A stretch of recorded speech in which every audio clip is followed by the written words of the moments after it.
to this special occasion of storytelling, of wit, warmth, and wisdom.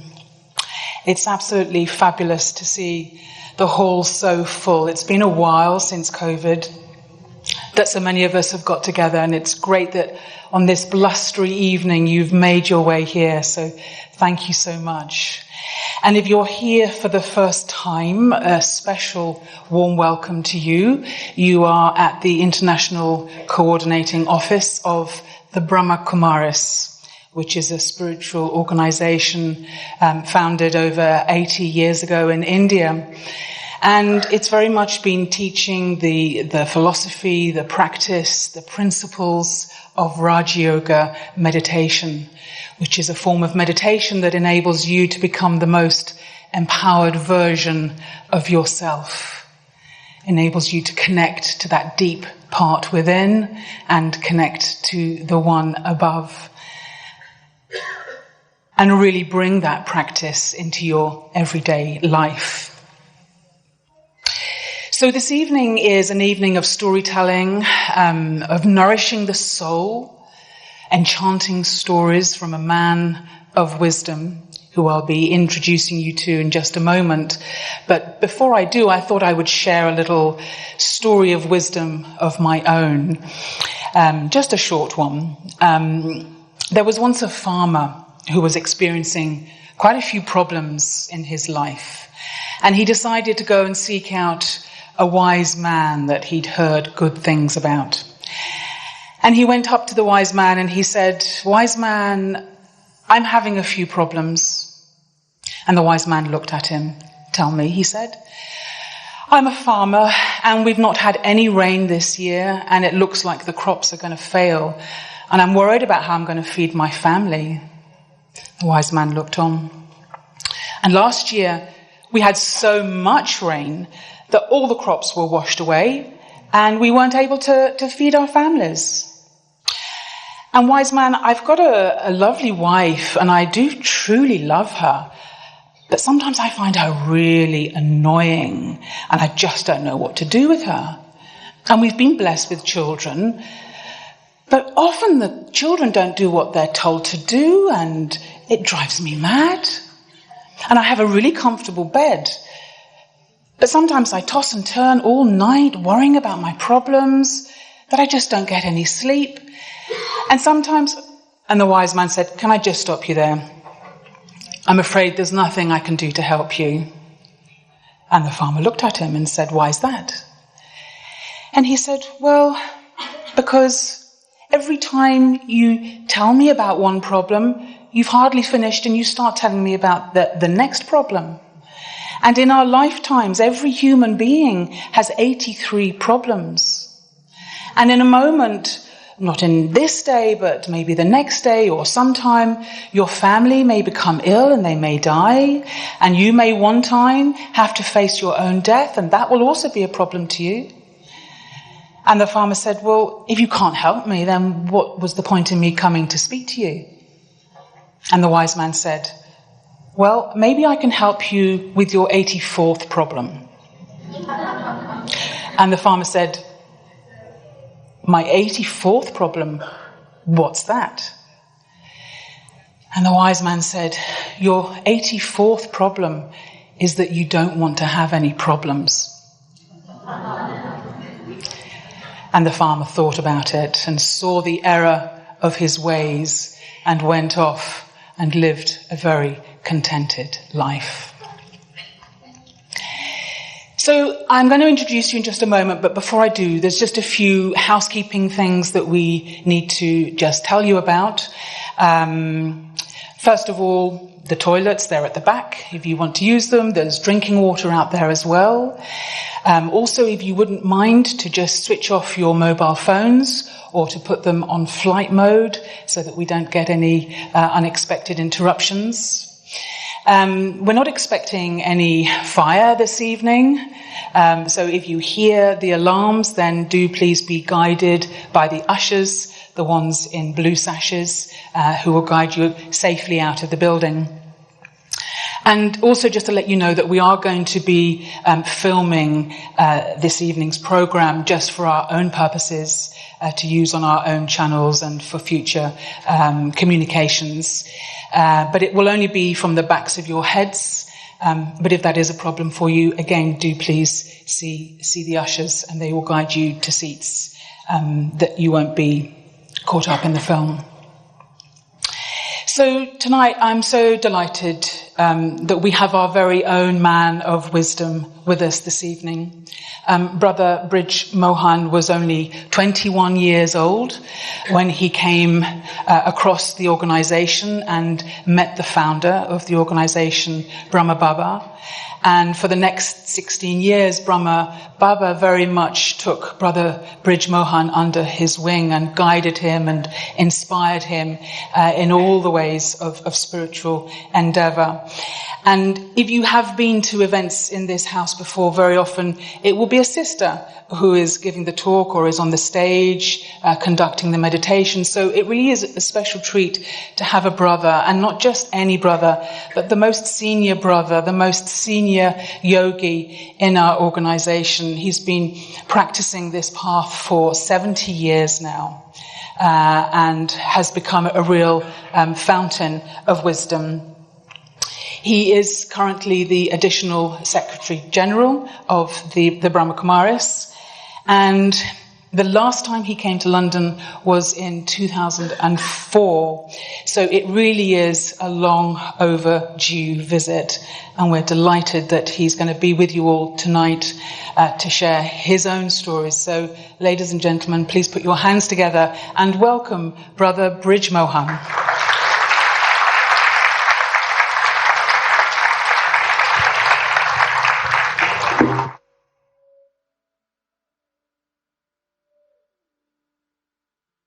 So, Brij Mohan Bhai, it really is so lovely to have you back in London after all these years. Really a warm welcome from all of us here. Isn't it great, everybody, to have him?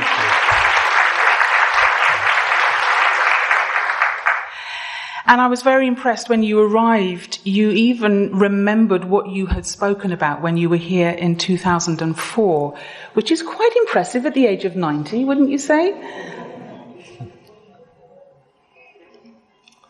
Normally one remembers everything from 6 years of age. All important things one remembers. So they stay fresh with you. But, you are in your 90s now, and, most people I know, I don't know about you, most men in their 90s are being nicely taken care of in a residential home, maybe sitting in their favourite chair, looking out of the window all day, possibly swaying gently from side to side. And here's you travelling halfway around the world to come and deliver a whole lecture tour. Yes. What is the secret of your youthfulness and your sharpness of intellect after 90 years? A knife becomes sharper as it is used. So that is, I used it, so it is quite sharp even now. Is there a kind of state of mind that goes with that? Do you somehow feel differently as you get older, or do you find that you actually still feel the same as you always did? As a soul, I still feel I am the same old child that I was. The body has grown older, but the soul is young.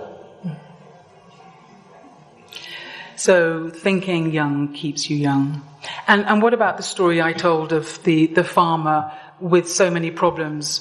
Do you feel now that you have reached the age that you have that problems don't come to you so much as they used to, or do they just come in a different form? Over the years one gets experience, because the same problems come repeatedly in different forms and guises. So because of that experience, some of the problems are already solved before they reach you, and the new ones also Just as in a study, a student who has fared well in 8th class is most likely to fare well in the 9th class also. So like that, steadiness and continuous experience has helped me. Do your situations that you challenge become more subtle, would you say, as time goes on? Naturally, a PhD student will get a different exam paper than a graduation student. Subject may be the same.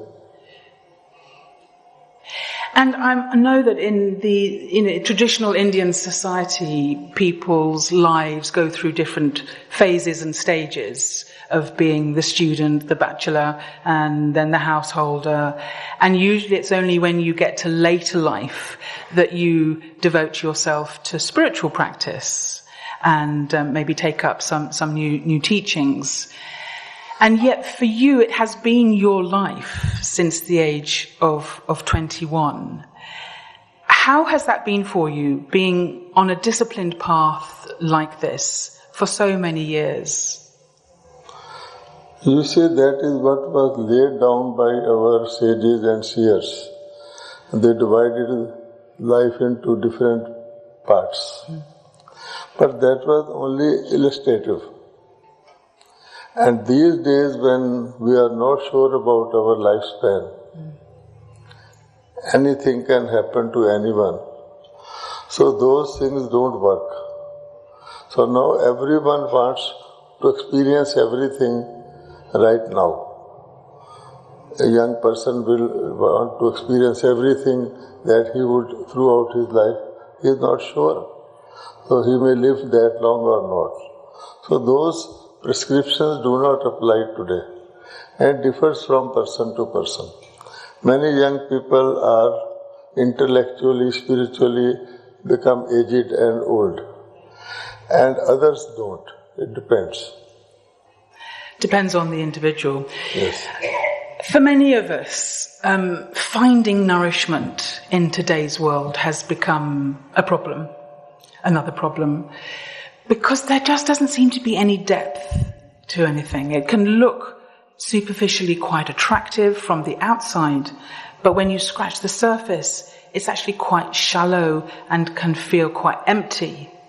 What is your assessment of where we're at in the world currently in terms of our ability to find real nourishment? Well, artificial nourishment and supplements are needed only for an unhealthy person who is not getting normal nourishment. If a person is having normal nourishment, these supplements are not required. But where do you think in the world today people can find normal nourishment? Well, nature is so designed that every being, living being, even insentient beings, they have their own natural process of nourishment.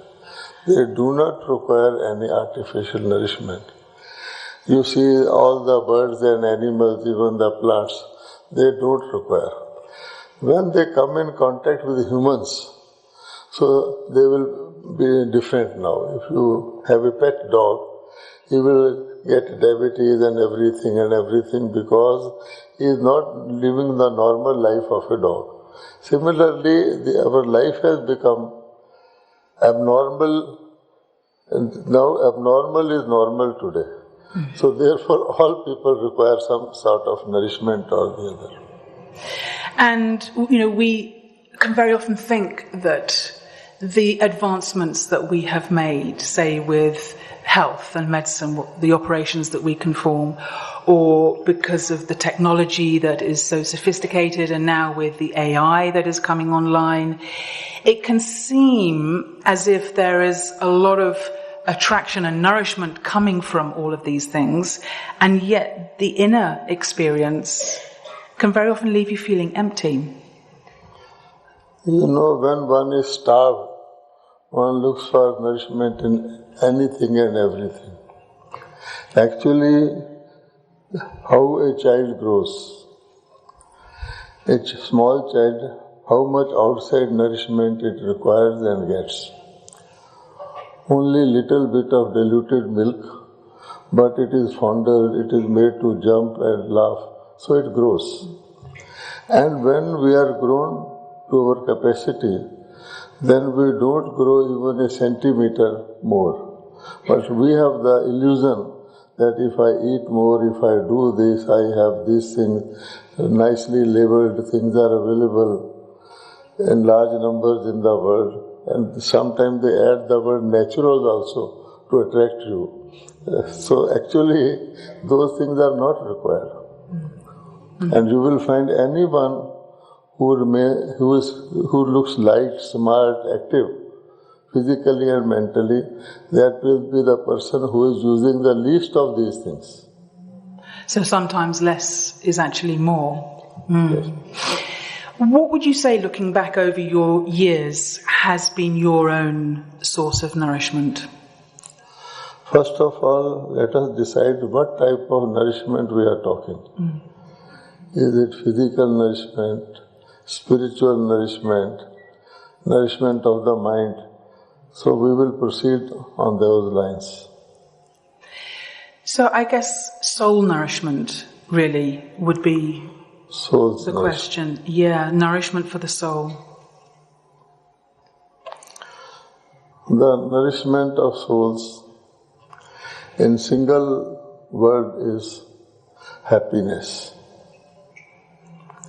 The soul gets nourished, and the effect of that is the body also gets nourished due to happiness. So all people say health, wealth, happiness. The end is happiness. So if we remember that I have to nourish my soul, I have to be always happy in my natural state. As soon as I become unhappy or deviate from natural state, I will be undernourished. Tell me about that experience when you first met the founder, Brahma Baba, and I think you were invited to come and just put your head in his lap and be sort of welcomed and accepted, and you had an experience of the bodiless state. What do you mean by that, and what did that feel like?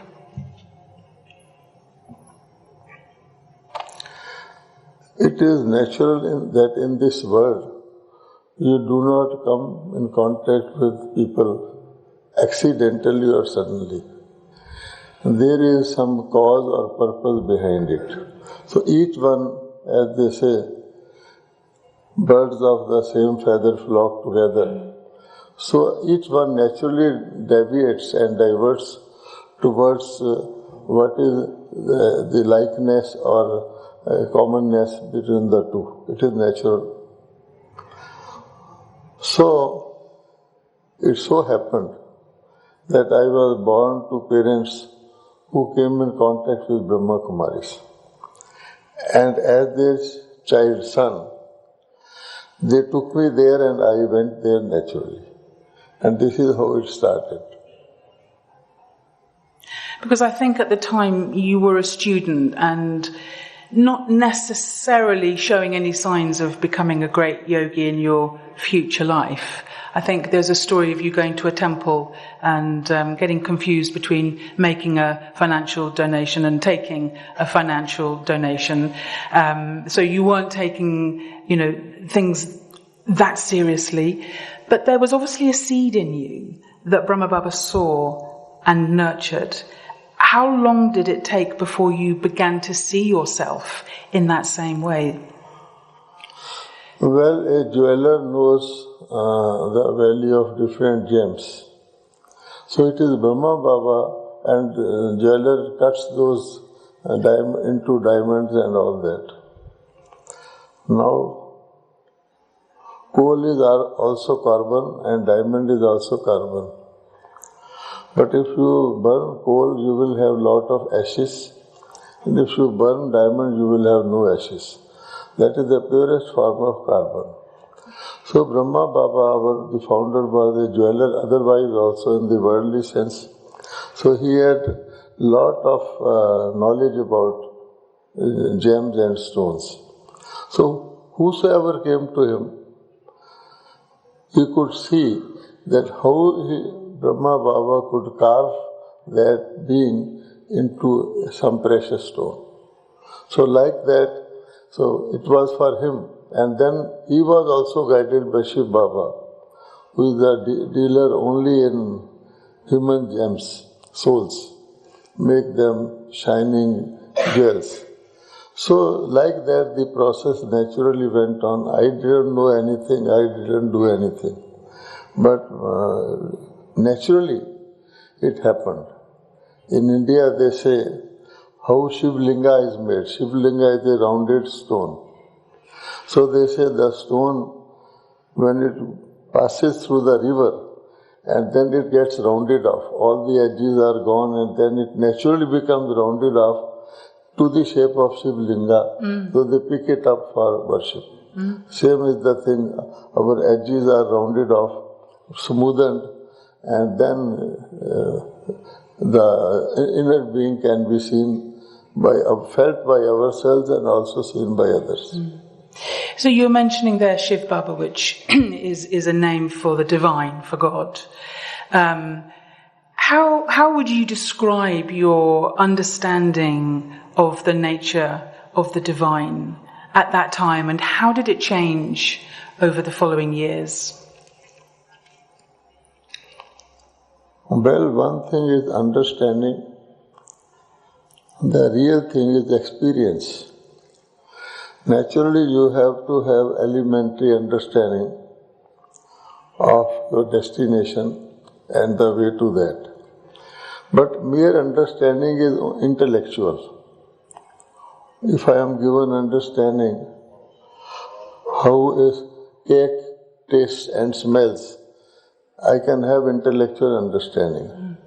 But if I eat the cake, then I will really experience. So after understanding about the Supreme, about myself, and what makes the connection, what is the subtlest communicator between the two, I started practicing. So one day I really felt the experience, and that encouraged me that I can have it oftentimes. In fact, I went to Baba and told that I don't have that experience all the time. I did have it. So Baba said me the same thing. You had it sometime, at least said. Then you can have it more times also. Then I said, yes, I can have it. Then there was another person that had more experience. Said, you have, said, I have oftentimes. So Baba says, anybody can have it, depending upon the process that we use. And what was that experience? Can you put it into words? It was an experience of like a bird out of the cage. Right from the birth, we feel we are the body. We feel my eyes are seeing, ears are listening, hearing, mouth is speaking. So it is natural, and we feel like that. Just there is a ceiling fan, it is giving air. So anybody will say air is coming from the ceiling fan. Doesn't know the mechanics behind it, that there has to be electricity, there has to be current and all that. So when I was told that this is only your medium, eyes are not seeing, you are looking through the eyes. Eyes may be there, if you are gone, the eyes won't see. Eyes can even be donated to another person. So I felt, yes, this is all only a medium. So I used to consider myself as the medium only, because that was apparent. So when I started experiencing that, my being, then the being has those experiences, spiritual experiences. Body cannot have spiritual experiences. So it's you, the soul, inhabiting the physical body that is having all those experiences. And I know that you've become quite tuned to a way of being which is not about striving or reaching out, but of allowing and becoming and being in the moment, and by creating that space, allowing the divine spark to spark in you. How have you arrived at that place, and how does that work for you in your practical life? So we learn that we have a natural state of being, and if we live in that natural state, everything is natural for us. When I disturb that natural state, then everything gets disturbed, percentage-wise. So, Baba gave us the example of the magnet and the needles. No, magnet has the pull, but the condition is that needle should be rust-proof, rustless. If the needle is rusted, howsoever powerful the magnet may be, it cannot attract the needle. So we learned that I have to work on myself to see that my needle is rid of all the rust. So when we pay attention to that process and you get experience, yes, rust has gone and now I am pulled. So that encourages you, makes you happy to have that experience again, and why not to become fully rustless, rust-proof. So the more you pay attention to just becoming a clear instrument, the more God or the divine can work through you. But you do have an enormous amount of trust and faith that something will happen. I'm thinking in particular of the story when you were sent out to try and get hold of some government cement for a building that was being constructed. Tell us that story of what happened there, because you didn't know how you were going to get the cement. Please repeat it slowly.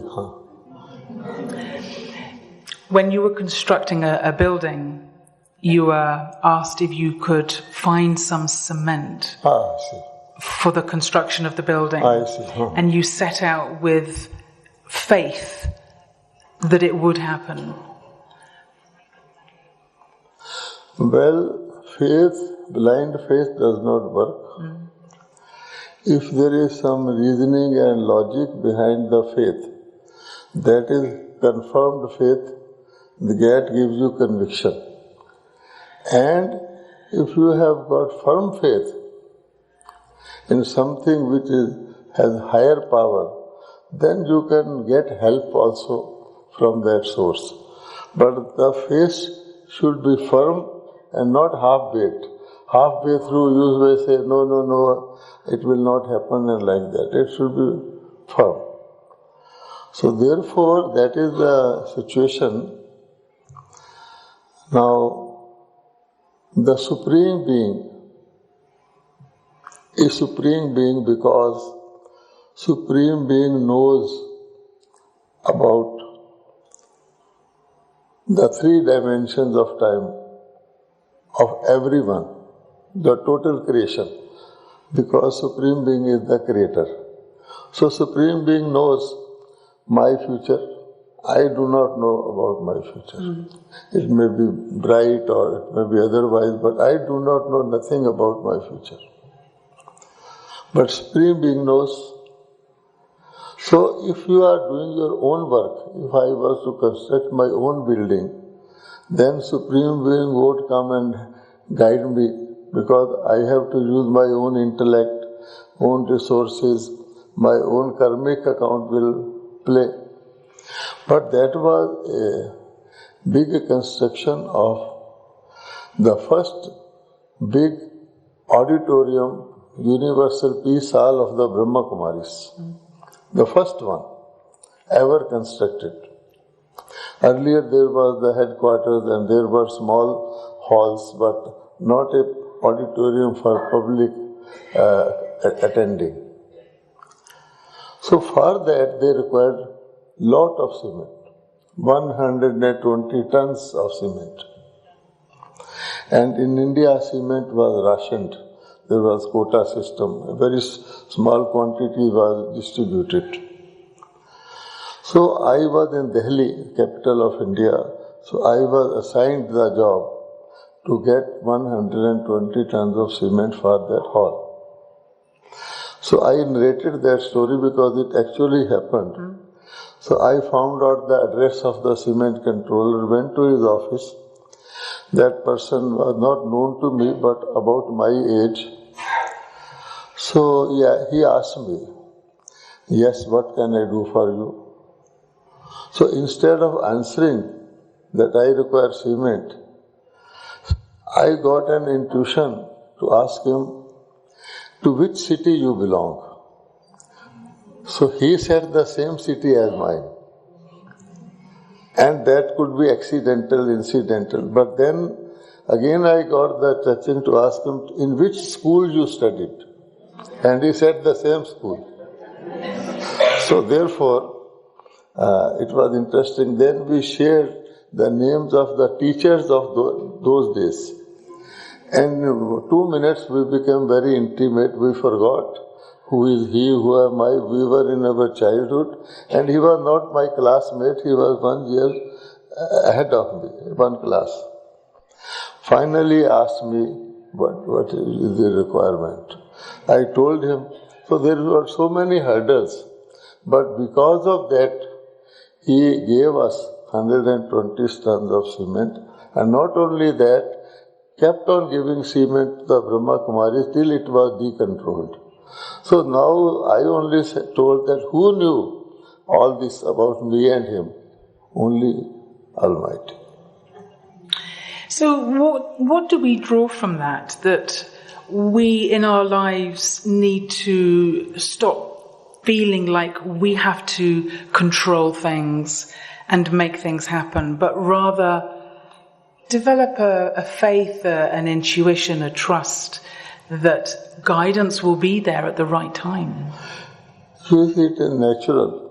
If you are loyal to those whom you are related, so it will naturally flow. A loyal person in the world also will give his life for the purpose, you know.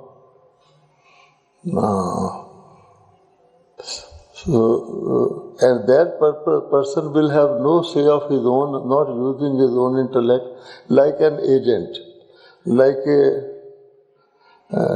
a sort of connection. So, from the principle to whatever is happening, it is all flowing. I am not interfering. As soon as I do that, I will get into limitation of my capacity.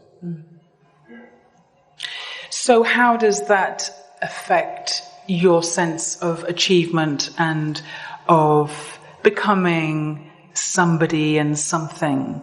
How do you keep ego out of the way when achievement does come along? If a child is adopted by a king, poor child is always adopted by rich. The child doesn't have to bother and worry about the future. It is enough that the child gets adopted and he really gets adopted and doesn't think of his past connections. So that is it. I have never had any ambition in that sense because I had been adopted by the best being. So you have ambition when you have to work on your own, you have to be self-made person, then you have to have set small goals and all that. Here it is nothing. So I have become Baba's instrument and naturally Baba will take care of me depending upon my capacity. and may enhance my capacity also. So you don't ever feel like it's you that is doing anything? Yes. In fact, I had gone to an astrologer. In India, people go to astrologer for their horoscope. And he told me, your lifespan is 49 years in those days. So now that has been proven wrong. So because maybe at that time it would have been that. But by changing my whole thinking, all that, it has helped me. That's interesting because you were 49 when you took the step of formally surrendering.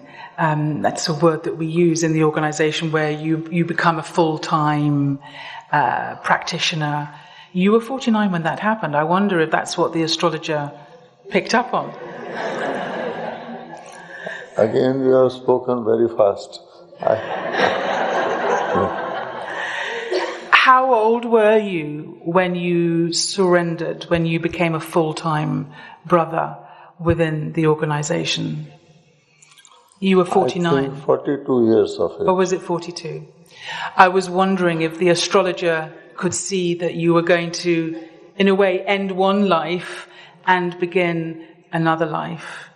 But tell me the story of how you did take that decision to leave your career, because you were working as a chartered accountant for 17 years in a job that you had been guided by Brahma Baba to do in the first place, and then you were inspired to stop working and become full-time. How did that happen? These words like surrender and giving up and all those, they did not happen to me. Okay. It was a natural shifting. Right.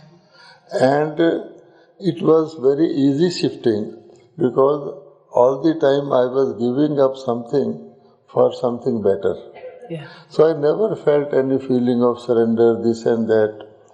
Even people resign from a job when they get a higher job. So it is like that. It is naturally happening. So the question of surrender and sacrifice or something arises only when you are really giving up something. So here it is not that.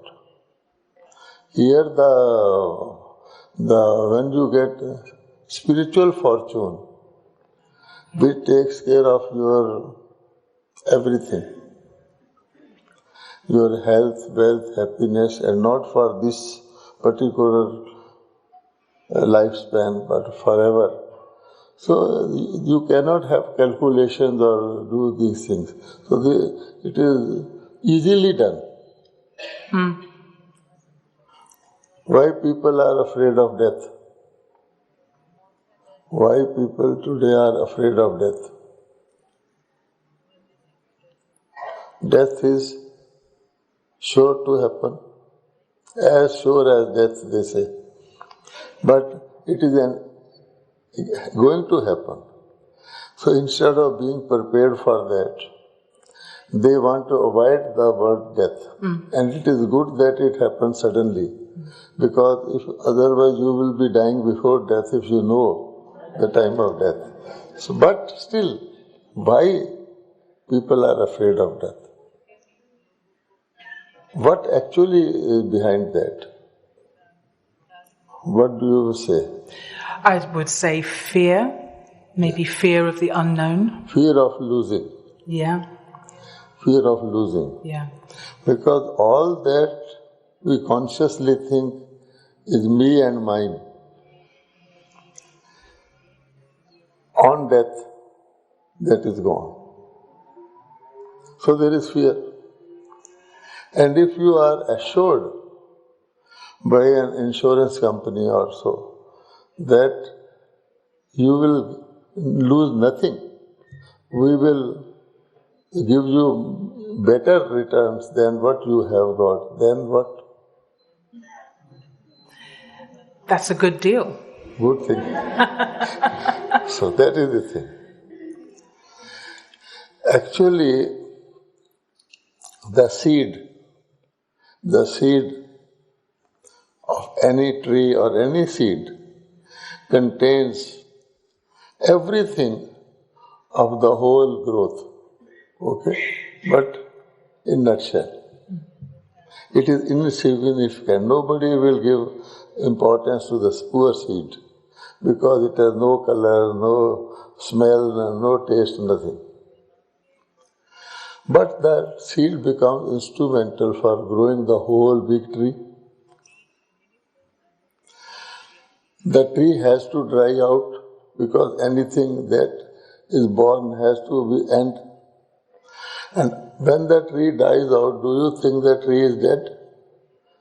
Here in England we say, the king is dead, long live the king. The same thing applies. The tree is dead, but long live the tree.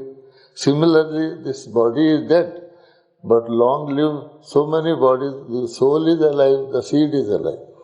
So, over the years, first you understand about my being, then you really slowly start feeling that you are that being. Because for a long time, the whole world, all people are telling me you are this body. They call me by the body, they give me my certificates by the body, and everything. Yeah. But it is only possessions. And that is why when I leave my possessions, I think everything is gone for me. So I have the fear of that. Butter is there in the buttermilk, but it is mixed. You don't see it. Once you churn and the butter comes up and floats, although looks thick, but it is lighter than water. Okay? If you try to mix even a bit of that butter back into the buttermilk, can you do that? No. Same thing. Mm-hmm. So if that is the case, why do we spend so much of our energy and time during our life trying to accumulate all of these things which we think are going to nourish us and make us happy? This is what we are telling people. We have forgotten our potential as a being. And just as a person loses memory that he is an emperor and thinks he is a beggar, so with a begging bowl we are going here and there. The only thing is to put back original memory. And that memory only he has. Fortunately, anyone who listens or who experiences, he will never then leave. All people say, the Brahma Kumaris are the only people who are so devoted to their belief or to their lifestyle, that is the top priority for them than anything else. We have never seen any other faith, religion, cult or creed having so. The reason is this. And where has that memory of the original self come from? It is stored within ourselves. Only it has a wrapping of other superfluous things. It has to be unwrapped only. So it has not to come from anywhere else. It is there within us. So we're not becoming anything other than what we already are. Yes. Yeah. You know, these things like what to say of possessions, even the body that we get first of all.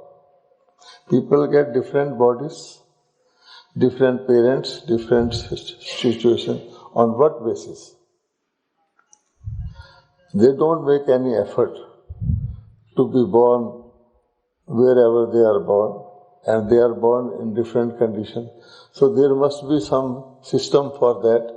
And if we understand that system, that in paradise nobody has to work or go for a job or do some business or something like that. Naturally, nature provides so much. Common sense also says nature has not put price tag on anything. Has nature put price tag on air, on water, or land? Nothing. On fruits, milk, nothing. Who has put the price tag? We. And we are making it more expensive. So we have to work for buying that. That is the whole thing.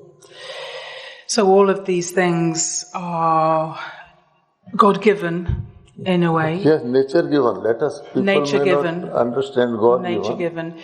Nature-given. Yeah, you mentioned paradise there, and I know that there is a strong feeling of moving through a time of change at this present time that will give way to a future world which will be much more how you're describing.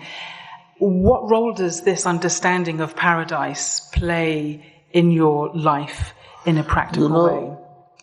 Paradise lost, paradise regained. So we all belong to the paradise because everything is new in the beginning.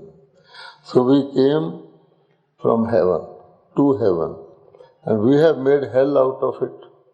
So that's the simple thing. And you can create the heaven even within this hell like the Brahma Kumaris have done.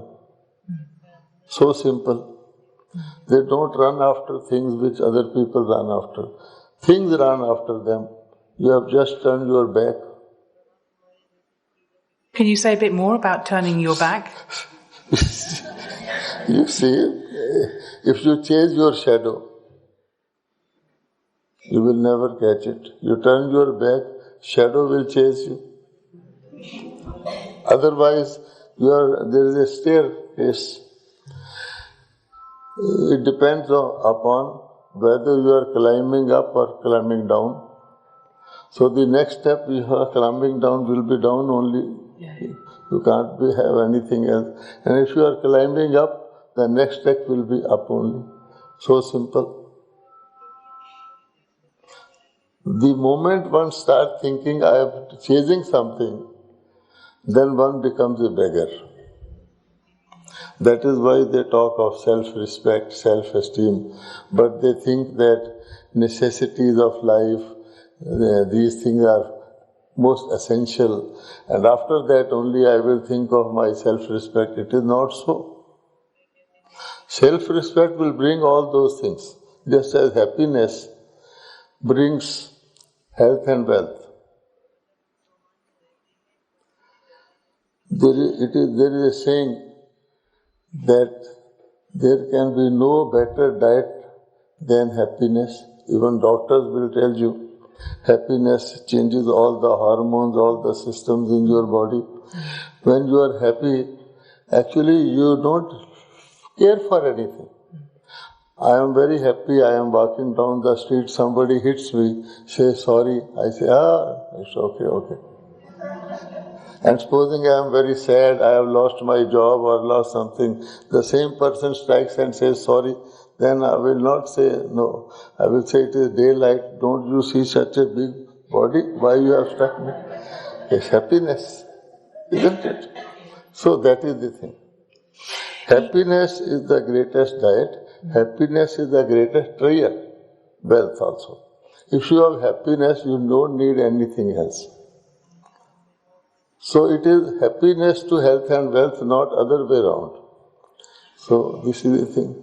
If you have happiness, you'll have health everything. And as much as you need. A child, you see a school bus going, children don't know you, you are in your car, they will start waving to you, laughing, jumping, connecting yourself with them, and like toys they will be playing because they are innocent. And if they grow up, then if you just even look at the other person, they will say, why you are staring at me? What's wrong with you? This is the thing. So if you're not feeling that happiness in your life, what steps can you take to welcome happiness back in? The simple formula is whatever you want, start giving to others. I may have no happiness. If I decide to make others happy, I will get that happiness. The approach is to give. As soon as you have get approach, getting happiness, it won't work. Because everything in the universe is giving. The one who is contented having more will always give. And in this universe, things are so set that you have to give only. The chair we are sitting on is giving us comfort. It is not meant for itself. There may be a godown full of chairs, no utility. But if someone sits, this one is magnifying our voice. Not its own voice, but our voice. So the formula, you can try a whole world. Everything gives. And that is the basic thing for which it exists. Trees give fruit, they don't eat the fruit. Rivers give water, they don't drink the water. Sun gives light and heat, not for itself. So this is the formula. So we have it upside down because we're more interested in what we can take. Yes. And what's in it for us. Yeah. In India, our ancestors are called Devatas. Devata means the one who gives. So they knew this. They were in conformity with the universal rule. So they were always happy. They never had any imperfection. And with the process of time, as we became getters, this is our state. And you had asked about chartered accountancy. In chartered accountancy, the first principle is, what you get is gain, what you give is loss. And in the Brahma Kumari, it is the reverse. So therefore, I am a chartered accountant still. I keep the accounts of Brahma Kumaris, but those are for this world only. And it's the other way round because giving is receiving. Yeah. The Brahma Kumaris don't have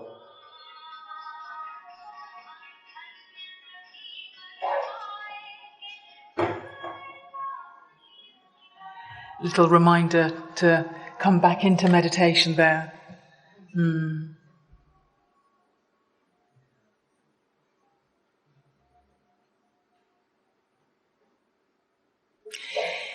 It is an extraordinary feature of the Brahma Kumaris that since the beginning, this principle of giving has been so central.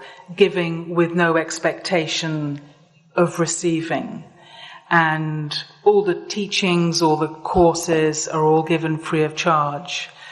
And in a way that is a principle for the new era. Money isn't the... All this is secondary. Secondary. The first is what the being receives and gives. The being. Because rest of it is physical things are built on that, material things are built on that. A being has to have the heart of a king before he acquires things of a king. If the being has the feeling he is a beggar, he will only build a cottage, beggar's cottage. Now, the being, what does it need actually? Happiness, love, peace, name anything. Those are all non-physical, non-material. Happiness is not something physical, tangible. So when the being itself is non-physical, non-material, and all the things it requires are non-physical and non-material, it is very, very insignificant, all these material things. You require very little, as I said, a child requires very little of diluted milk and it grows. A grown-up may have all the bakery products with him but cannot grow. So these are superfluous things. In fact, if you acquire, they become a burden.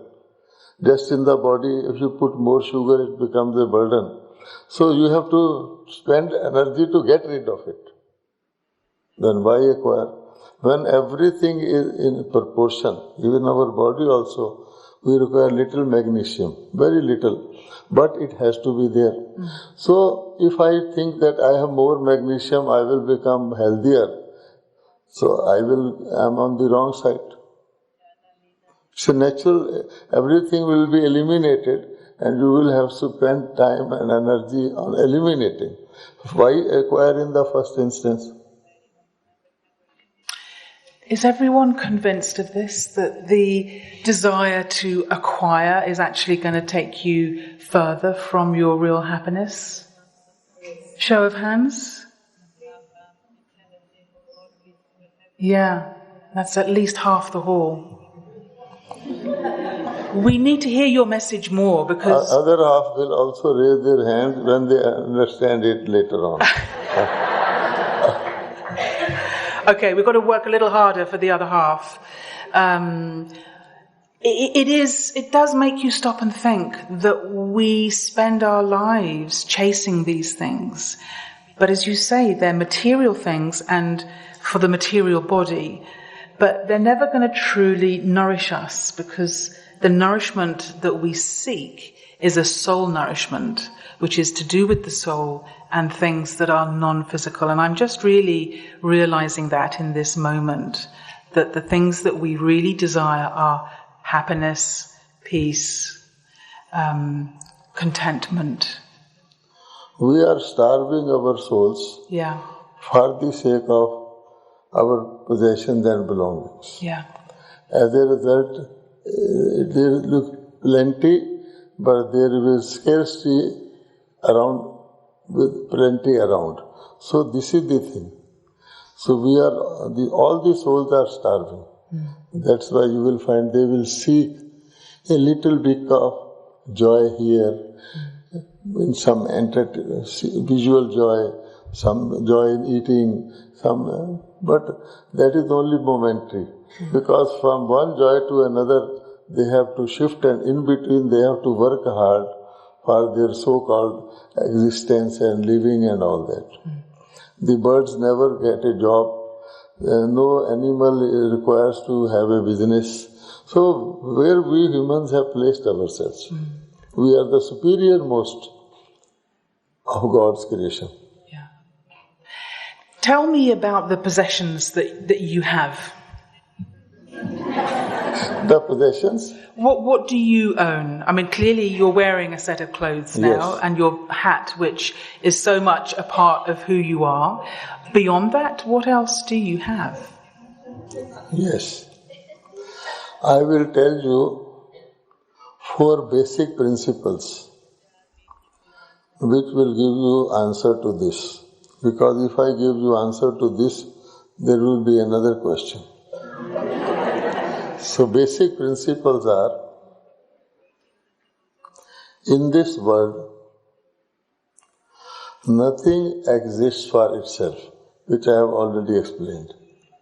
So it is wrong to think that everything exists for me, or even I exist for myself. Right. Clear? Or any question or doubt in this? No, clear. In this world, nothing exists for itself. Okay? Number 2, you have the right only to use things, not to own things.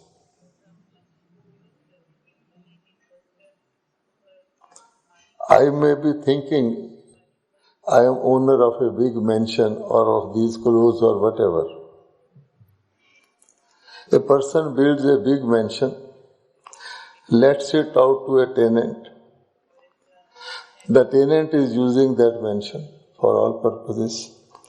Tenant pays rent for 1 month and then drags the owner to the court for years. So the owner may be cursing himself why he built it and why he let it to him. So who is taking benefit of that mansion? The tenant. Similarly, you may have millions in your bank, you have whatever, but what you are using is yours, rest is only theory. Okay? Third, mere acquisition of possessions does not lead to happiness. That you can see. Some poor people, their children are very happy, they are unkempt, they are not bathed and clothed, And there are rich people, very rich, but so serious that, once I was humming a tune going to France, to Spain from London, and one person asked me why you are humming. So I was surprised that it is a sin to do that also. So this is the situation. So this is the thing. So they think to be serious is something very normal these days. So you see people with possessions, not necessarily in the ratio of possession they will be happier. Rather, they will have different type of sorrows and sufferings and worries. And the poor ones will have different types. Both are in the same boat, but the possessions don't bring you happiness. Then the same thing, same thing can cause you sorrow or happiness. Your son can bring repute to you, can also be a cause of defame to you. Your jewelry, anything in this world. So if we go for objects we do not know, what I am possessing or trying to acquire will become my enemy or my friend. It depends. Then after all, what is the thing that brings happiness, fortune? It is your good actions. Good actions devoid of weaknesses and vices and self-interest. So this is the philosophy. You fit into it, anyone will, it is a universal philosophy, nothing to do with any faith, religion or anything. Good actions without any selfish motivation. Without any weakness. Weakness. And weaknesses we know are 5. And what about your own attitude? Because I have heard... Now you asked me about my Oh dress. yes, you didn't finish.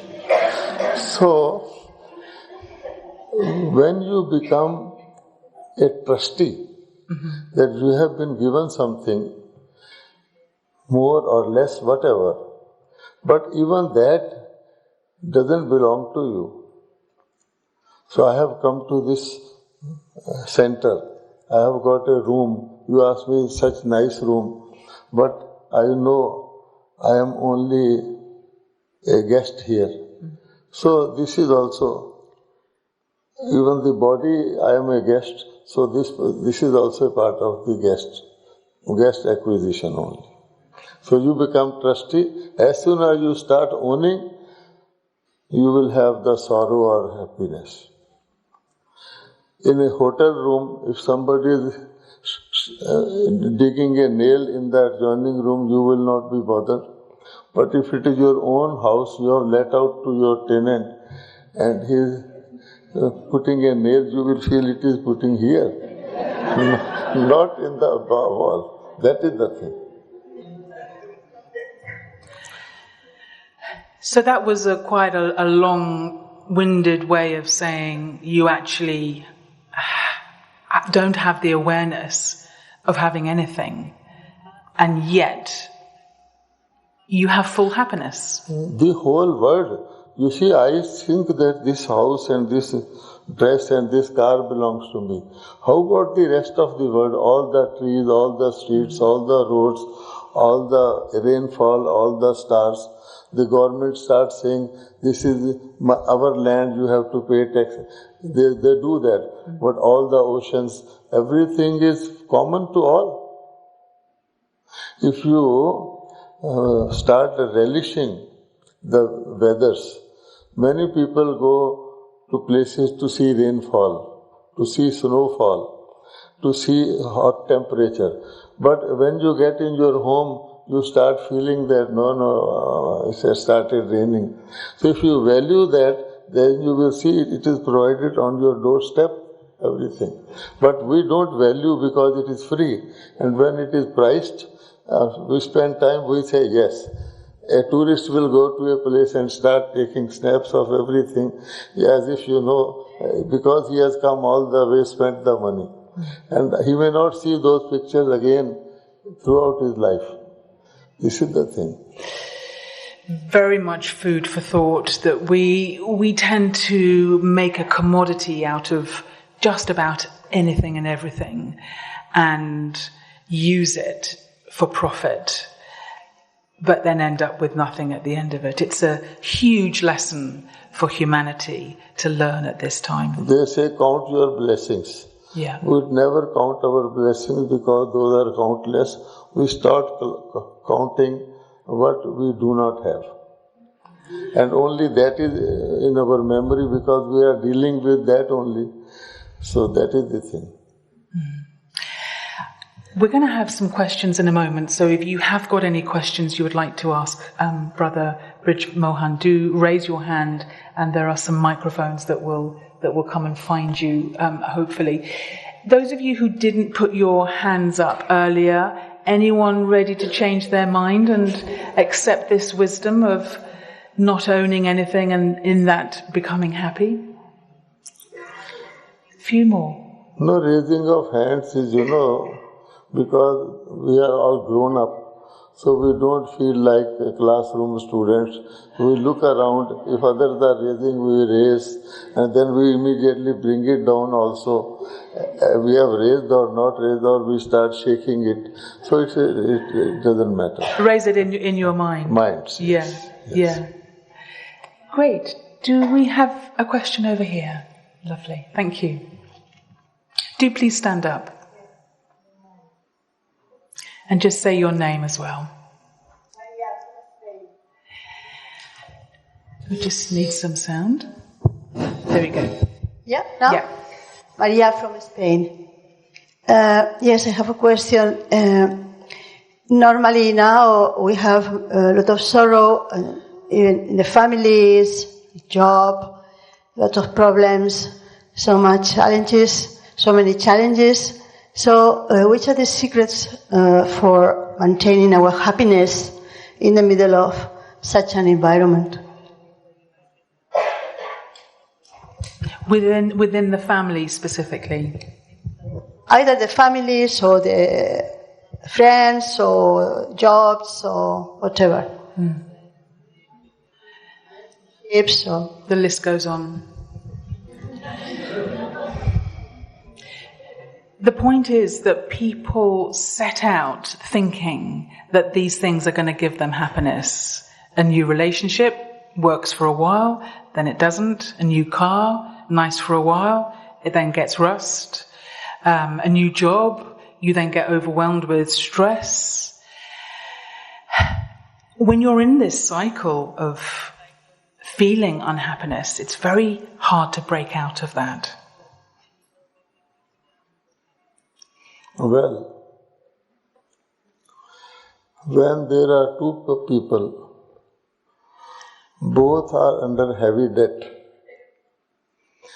and any type of relationships or connection they form, what will happen? They will become happy or they will become more sad because they are thinking of their debt. They are talking of their debt, they are feeling their debt. In other words, multiplying means growing, isn't it? We say, give happiness, it will multiply. Okay? But if you multiply 1/2 by 1/2, what is the result? 1. An increase. 1/4. Okay, yeah. You see? Okay. So if the two people like that meet, this is the result which is going to come. Yeah. Now how to get rid of out of this situation? Yeah. So easy. It is so easy that anyone can in such situation get rid of it. In fact, everything that is right is easy and everything that wrong is difficult. That is the fundamental rule. Going to your home is easy, going to a new address is difficult, howsoever you may get Google guidance. Okay? See, film actor, A film actor plays the role of a doctor better than the doctor, so people pay to see him,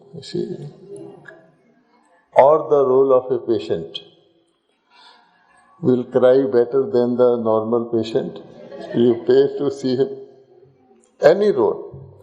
You make him a porter, a king, anything. But film actor basically has one understanding, that he is not this. He is playing the role. He has a different identity, he has a different house, he has a different family, totally different. Similarly, we may come in connection with anyone, doesn't matter. But if we are acting as an actor and retain our own, film actor may be crying, but in his personal life he may be very happy and feeling himself lucky. So that cry is only as an acting only, isn't it? Yeah. So same thing. If you want to be a happy person, you be in the worst situation. You won't lose your happiness because basically you are a happy person. Even inanimate things, anything that has its own natural nature, it will play its natural nature under all conditions. A rose flower will not stop giving fragrance if it is on a heap of rubbish or by the side of a drain. That is the thing. So easy. So You don't. ask them if it is difficult. So, in a nutshell, don't identify with the role that you're playing. Yes. Stand back from it. These days, we are assessed by others, and we also identify ourselves with the role. Yeah. After all, a new entrant to a job will be only a lower cadre, he will be a clerk only, he cannot be the supervisor. So when a person joins as a clerk, he may be very intelligent. A day will come when he will become much better than the supervisor, but we treat him, you are my junior. So that is the thing. So if I appreciate, I was also once a clerk. Mother-in-law should know, I was also once daughter-in-law. He will behave well. Definitely getting that point. Don't quite see how it relates to 1/2 times 1/2 becoming 1/4, but I'm not going to go there because I will get completely lost. I hope that answers your question. Was there one last question? Yeah?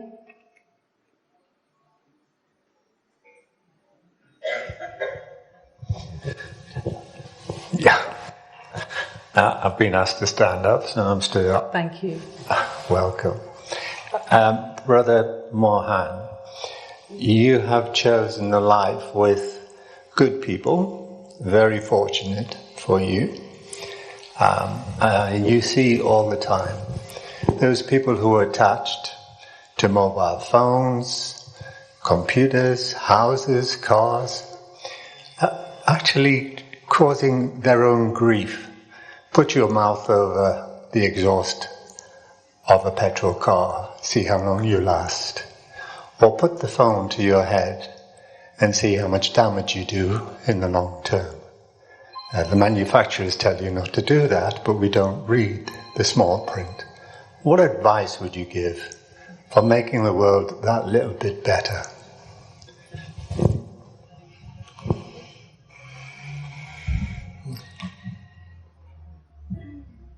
So that's a big question to end with. What I'm hearing is that sometimes we forget that something good is good, but something not so good can also be good, depending on how we see it, how we interpret it, and how we use it. How do we make something not so good become something good? Yes.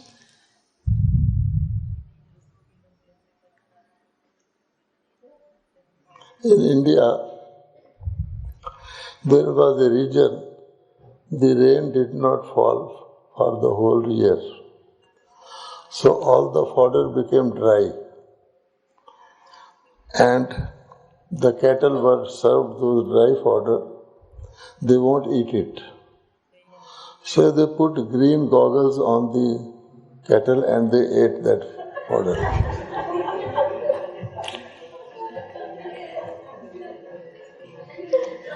So if we wear the goggle of good, so we will see good in everything. And we can make good, because negative to positive. We have made positive negative. Yeah. So we have the capacity to make negative to positive. Yeah. The whole world is doing that, science is doing that, turning waste into west. So we can also do that. We should have the aim. That's all. I feel like we've had an evening in which everything we thought we knew has been turned on its head, and we're having to learn to see things from a completely different perspective. So much food for thought, Brother Brij Mohan. We could carry on all evening, but I'm afraid we have to leave it there. But please put your hands together and thank Brother Brij Mohan. Thank you.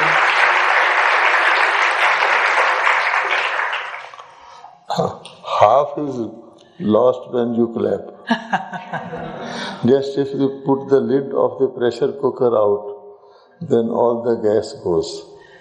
Because you have paid the price of that and enjoyed that scenario. So better preserve it and take it with you. Well, we will certainly be taking a lot with us this evening. We're going to just pause for a moment and just have a chance to digest. Yeah, please. Yeah. Digest some of the pearls of wisdom that you've been sharing with us. And I'd like to invite Sister Rachel to come and just share some of her thoughts whilst we just take a few moments of meditation. Thank you. So please sit comfortably, and if you're feeling a bit stiff after sitting for a while, it's okay to relax yourself a bit, but stay alert so that you can concentrate on what's being shared and hopefully hear something that really touches your heart. And behind me is a picture of light. And the way we meditate here in the Brahma Kumaris is that we keep our eyes open. And I recommend that you just rest your eyes on that point of light behind you. Or if you like, you can also rest them on the eyes of Brother Brij Mohan, and it's soul looking at soul. So whichever is most comfortable for you. And I'll just speak out a few words.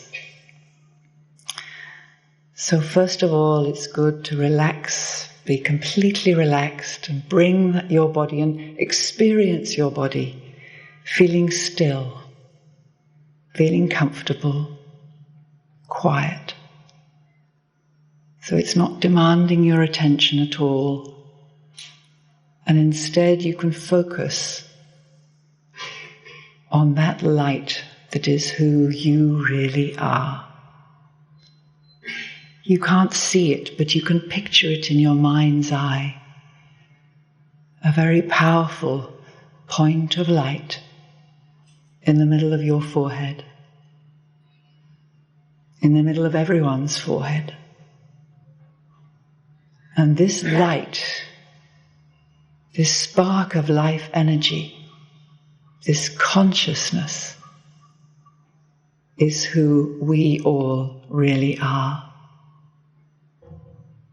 And our natural state of being is to be in the awareness of the soul, the spirit within. And what does it mean to be a soul? It doesn't mean that my body disappears, but it disappears from my consciousness for a little while. It doesn't take my attention.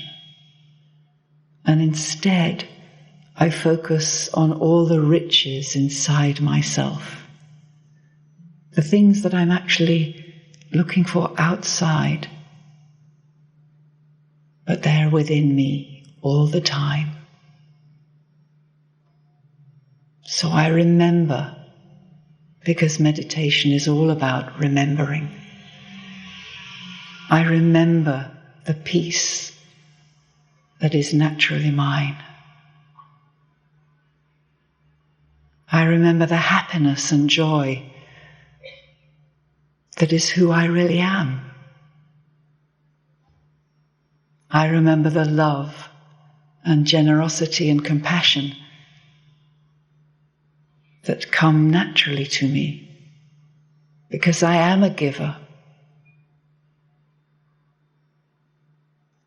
And I remember the truth and understanding and clarity that is there always when I give myself time to listen to the truth within myself. And when I'm in that state of truth, that understanding of truth, then I experience the greater truth.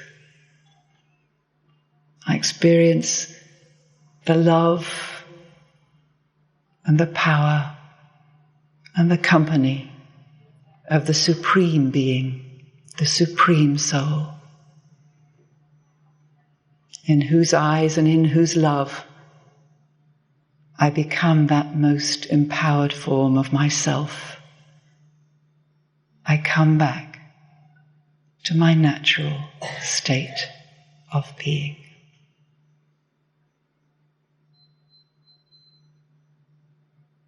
Om Shanti. I, the soul, am a being of peace.